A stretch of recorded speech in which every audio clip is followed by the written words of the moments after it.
يا صباح الفل أو يا مساء الرضا على حسب الوقت اللي انتوا قررتوا ان انتوا تسمعوني فيه.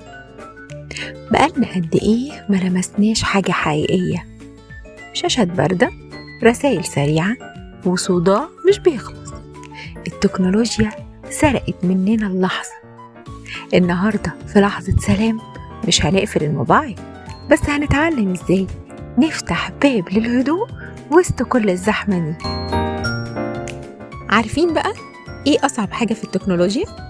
مش إن هي بتضيع وقتنا بس، الأصعب إنها بتخلينا مشتتين. نفتح الموبايل عشان نشوف الساعة كام بس، نلاقي نفسنا بنلف في فيديوهات بقالنا ساعة. أنا عن نفسي لقيت مخرجي في الفن.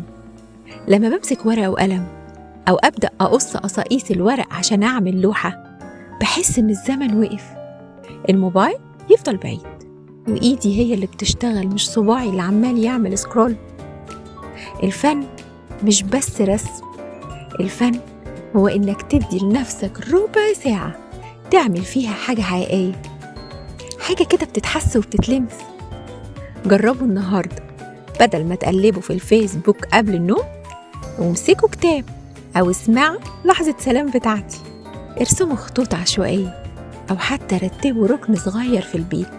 اللحظة دي هي اللي بتشحن طاقتنا بجد. في النهاية التكنولوجيا وسيلة مش غاية. المهم إننا ما ننساش نفسنا وسط الشاشات. قولولي في الكومنت إيه أكتر حاجة بتعملوها بعيد عن الموبايل وبتحسوا فيها براحة نفسية. لو عجبتكم لحظة النهاردة ما تنسوش تعملوا اللايك وتشتركوا في القناة وشاركوها مع أصحابكم اللي محتاجين يفصلوا شوية. واستنوني في لحظة سلام جديدة. كانت معاكم مروة مرعي.